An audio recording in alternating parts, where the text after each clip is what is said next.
5월 5일 새벽 예배를 시작하겠습니다. 사도신경으로 우리의 신앙을 고백하시겠습니다. 나는 전능하신 아버지 하나님 천지의 창조주를 믿습니다. 나는 그의 유일하신 아들 우리 주 예수 그리스도를 믿습니다. 그는 성령으로 잉태되어 동정녀 마리아에게서 나시고 본디오 빌라도에게 고난을 받아 십자가에 못 박혀 죽으시고 장사된 지 사흘 만에 죽은 자 가운데서 다시 살아나셨으며 하늘에 오르시어 전능하신 아버지 하나님 우편에 앉아 계시다가 거기로부터 살아있는 자와 죽은 자를 심판하러 오십니다.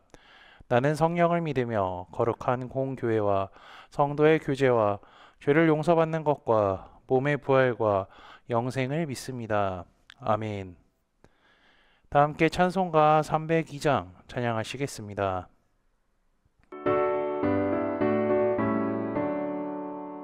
내 주 하나님 넓고 큰 은혜는 저 큰 바다보다 깊다.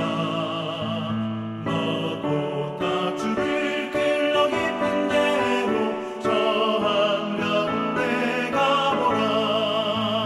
언덕을 따라서 창가에 배 띄워 내 주 예수 은혜의 바다로 내 맘 건져가라. 왜 너 인생은 언제나 거기서 저 큰 바다 물결 보고 그 밑 모르는 깊은 바다 속을 한 번 헤아려 한번아. 언덕을 떠나서 창가에 배 띄워 내 주 예수 은혜의 바다로 내 맘 건져가라. 많은 사람이 얕은 물가에서 저 큰 바다 가려다가 찰싹거리는 작은 파도 보고 마음 약하여 못 가네. 언덕을 떠나서 창가에 배 띄워 내 주 예수 은혜의 바다로 내 맘 건져가라. 자 곧 가거라 이제 곧 가거라 저 큰 은혜 바다 향해. 자 곧 내 너를 저 깊은 데로 가라 망망한 바다로. 언덕을 떠나서 창가에 배 띄워 내 주 예수 은혜의 바다로 내 맘 건져가라. 오늘 우리 공동체의 성경 읽기 본문은 민수기 7장입니다. 그중 84절에서 89절까지를 읽고 말씀을 나누도록 하겠습니다. 이는 곧 제단에 기름 바르던 날에 이스라엘 지휘관들이 드린 바 제단의 봉헌물이라. 은 쟁반이 12리요 은 바리가 12리요 금 그릇이 12리니 은 쟁반은 각각 130세겔 무게요 은 바리는 각각 70세겔 무게라. 성소의 세겔로 모든 기구의 은이 모두 2400세겔이요 또 향을 채운 금 그릇이 12지니 성소의 세겔로 각각 10세겔 물이라. 그 그릇의 금이 모두 120세겔이요 또 번제물로 수송아지가 12마리요 순양이 12마리요 1년 된 어린 순양이 12마리요 그 소제물이며 속죄제물로 숫 염소가 12마리며 화목제물로 수소가 24마리요 순양이 60마리요 숫염소가 60마리요 1년 된 어린 순양이 60마리라. 이는 제단에 기름 바른 후에 드린 바 제단의 봉헌물이었더라. 모세가 회막에 들어가서 여호와께 말하려 할 때에 증거기 위 속죄소 위에 두 그룹 사이에서 자기에게 말씀하시는 소리를 들었으니 여호와께서 그에게 말씀하심이었더라. 아멘. 민수기 7장부터 9장까지는요, 이스라엘 백성들이 하나님의 말씀에 순종하여서 광야 생활을 준비하는 내용이 기록되어 있습니다. 그들은요, 이 준비를 잘 갖추고 하나님과 동행하여 이제 광야를 지나게 됩니다. 이스라엘이 준비했다고 하는데 그 준비는 세 가지로 나눌 수 있습니다. 첫 번째는요, 이스라엘 백성들이 제사를 드린 다음 단을 준비하는 것입니다. 단에 기름을 바르는 것으로부터 시작하는데 이스라엘 12지파의 지도자들은요, 다 순서대로 하나님께 번제와 선물을 바쳤습니다. 그리고 두 번째는요, 성전 안에 있는 등대에 불을 켜는 것이죠. 무엇보다 이 불을 켜기 위하여서 레위인들은 특별히 자기 자신을 정결하게 했습니다. 그리고 세 번째는 광야에서 이스라엘 백성들이 이제 처음으로 유월절을 지킨 것이었죠. 이스라엘 백성들이 애굽에서 나옴으로 유월절이 끝난 것이 아니라 광야 생활 속에서도 이 유월절을 지켜야 했습니다. 이렇게 세 가지의 준비를 제가 이야기했는데요. 이 세 가지의 순서대로 7장, 8장, 9장의 내용입니다. 오늘은요, 7장을 통하여서 이스라엘이 준비한 광야 생활의 첫 단계를 보도록 하겠습니다. 우선은 제가 7장 1절 읽어드리도록 하겠습니다. 모세가 장막 세우기를 끝내고 그것에 기름을 발라 거룩히 구별하고 또 그 모든 기구와 제단과 그 모든 기물에 기름을 발라 거룩히 구별한 날에. 하나님의 단과 기구에 기름을 바른다는 것은요, 이 물것은 이제부터 하나님께 바쳐져서 실제로 사용한다는 것을 의미합니다. 이 장면은 레위기 9장 그리고 출애굽기 40장을 읽어보시면 동일한 장면임을 우리는 확인할 수가 있습니다. 이스라엘은 기구들이 온전히 하나님의 뜻대로 사용되어야 함을 생각을 갖고 있었을 겁니다. 그리고 나중에는 이것이 성령의 역사를 나타낸다는 의미로 사용되었죠. 왜 그렇게 얘기할 수 있냐면요, 요한일서 말씀을 보면 알 수가 있습니다. 너희는 주께 받은 바 기름 부음이 너희 안에 거하나니 아무도 너희를 가르칠 필요가 없고 오직 그의 기름 부음이 모든 것을 너희에게 가르치며 또 참되고 거짓이 없으니 너희를 가르친 그대로 주 안에 거하라. 성막의 모든 기구와 제단에 기름을 바른 후에 하나님께서는 특별한 일을 하셨습니다. 그것은 12지파의 모든 족장들이 매일같이 번갈아 가면서 똑같은 제물과 예물을 바치는 거였죠. 그들이 여호와께 드린 헌물은 덮개 있는 수레 6대와 소 12마리이니 지휘관 2사람에게 수레가 하나씩이요 지휘관 1사람에게 소가 1마리씩이라 그것들을 장막 앞에 드린지라. 하나님은 이스라엘 백성들과 성막이 계속 이동할 것을 알려주셨습니다. 왜냐하면 이스라엘 모든 민족이 이동해야 했기 때문이죠. 그래서 12지파 우두머리들이 성전 기구를 이동할 수레와 소를 바치게 하셨죠. 그런데 소는 지파마다 하나씩 바쳤지만 수레는 2지파마다 하나씩이었습니다. 그래서 수레는 6개고 소는 12마리죠. 그리고 여러 가지 많은 제물과 예물을 바치는데요. 12절에서 17절을 보면 유다 지파가 이제 예물을 드립니다. 이것을 보면 각 지파가 얼마나 드렸는지 확인할 수가 있습니다. 그리고 그 같은 제물을 12번이나 반복하는 것이 민수기 7장의 내용이죠. 하나님은 이들로 하여금 제일 먼저 수레와 소를 바치게 하셨는데요. 왜 그렇게 시키셨을까요? 먼저는 이스라엘이 한 곳에서 정착하며 살아가는 민족이 아닌 하나님께서 약속하신 가나안 땅을 향하여서 나아가는 민족이라는 것을 깨닫게 하신 거죠. 이스라엘은 수와 소래를 끌고 광야를 지나가야 합니다. 그 길이 쉽지 않음에도 불구하고 이들은 하나님의 말씀에 순종하여 나아가야 하죠. 모세는 이 지도자들로부터 받은 수와 소래를 레위 지파에게 전달했는데 그들의 직임에 따라 주어졌습니다. 즉 성전 기구들을 옮기는 게르손 지파는 수레 2과 소 4을 받았고요. 널판지나 기둥이 많은 무라리 족속은요. 수레 4과 소 8을 받았습니다. 그리고 고아 자손은요.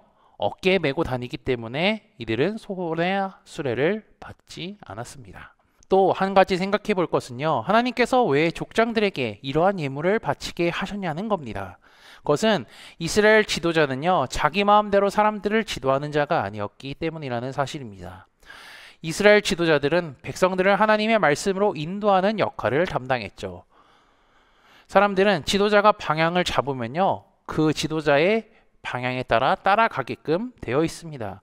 즉, 한 사람 한 사람 붙잡고 하나님의 말씀대로 살아가라고 이야기하는 것은 어려운 부분이 있을 수 있지만 지도자가 하나님의 말씀대로 온전하게 살아간다면요, 그리고 그것을 보여주고 제시한다면 사람들은 자연스럽게 설득되고 따라온다는 것입니다.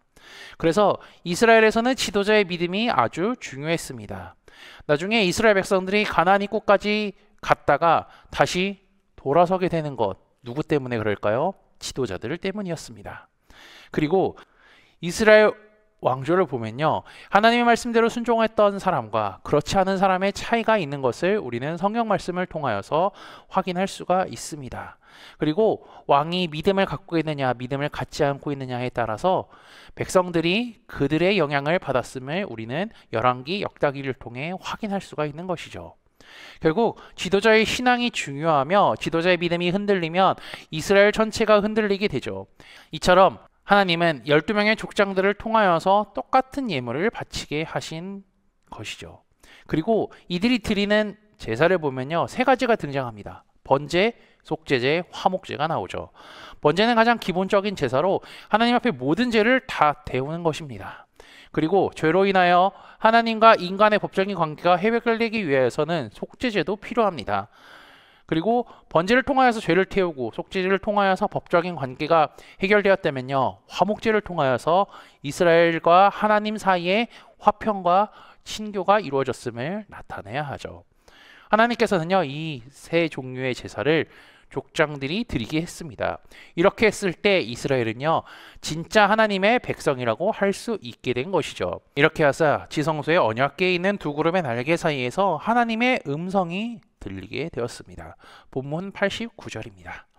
모세가 회막에 들어가서 여호와께 말하려 할 때에 증거궤 위 속죄소 위의 두 그룹 사이에서 자기에게 말씀하시는 목소리를 들었으니 여호와께서 그에게 말씀하심이었더라. 이스라엘 백성들이 하나님 앞에서 정상적인 상태가 되었을 때 하나님이 임하시고 하나님의 말씀이 임하셨으며 그분이 함께 하신다는 것을 몸소 경험했습니다. 그리고 하나님께서 모세를 통하여서 이스라엘을 지휘하시고 이스라엘은 그 말씀에 순종하며 나가야 됨을 알 수 있죠. 이렇게 살아가면요, 험난한 광야 생활 속에서도 기쁨과 즐거움이 있으며 하나님께서 주시는 은혜로 말미암아 평강을 누리면서 광야를 지나갈 수 있는 것입니다. 이스라엘 백성들이 회막을 봉헌하며 하나님의 말씀대로 예물을 드리고 제사도 지냈습니다. 그때에 하나님께서는 성막에 임하셨고 모세는 하나님의 음성을 듣고 이스라엘에게 하나님의 말씀을 전하게 될 수 있었던 것입니다. 이스라엘 진영 중심에 성막이 있습니다. 그들은 하나님 중심으로 살아가야 하죠. 그렇게 살아갈 때 하나님께서 그들과 함께 하시고 광야 생활과 가나안 땅에서의 삶까지 책임져 주십니다. 이스라엘 지도자들과 백성들이 하나님의 말씀에 온전히 순종하여 살아가기로 결심했던 것과 같이 우리 코너스톤 형제 자매들도 하나님의 말씀에 순종하며 살아가시기를 주님의 이름으로 축복합니다. 다 함께 찬송가 220장 찬양하시겠습니다.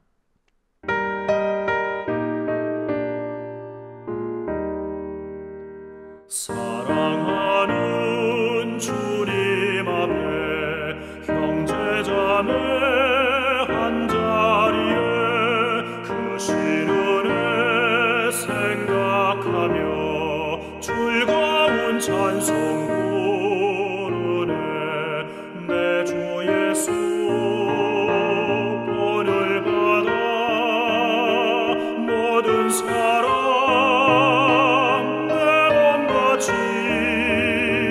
환난 근심 위로하고 진심으로 사랑하세.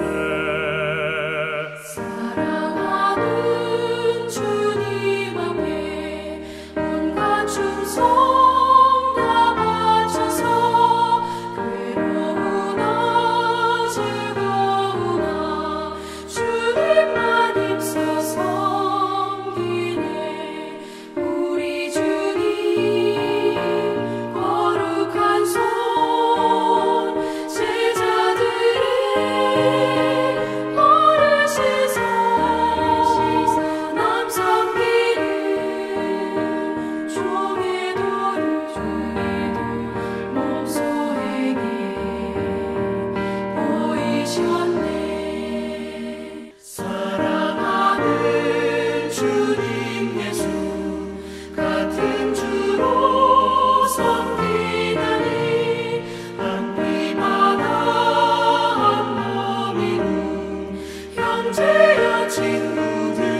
나 함께 기도하시겠습니다.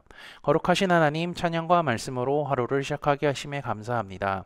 이 세상을 만드신 하나님께 감사하며 주님을 사랑하고 그분의 말씀에 순종하는 삶을 살아가도록 인도하여 주옵소서. 세상 속에서 살아가는 것이 쉽지 않지만 주께서 우리와 함께 하신다는 말씀을 기억하며 주님과 동행하는 하루가 되게 인도하여 주옵소서. 오늘 말씀을 통하여 이스라엘 백성들이 하나님의 말씀에 순종하여 회막을 복원하고 지파의 족장들이 하나님께 예물과 제사를 드렸습니다.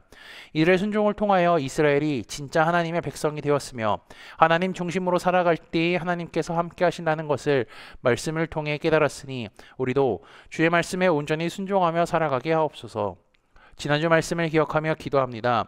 순종으로 하나님께 기쁨을 드렸을 때 전사의 소리를 들었던 하나님의 친구 아브라함에 대해 배웠습니다. 그는 하나님께서 늦은 나이에 주신 독자 이삭을 바치라는 말씀을 들었을 때 지체하지 않고 순종했으며 하나님께서는 그 순종을 기쁘게 받으시고 아브라함에게 음성을 돌려주셨던 것을 기억합니다.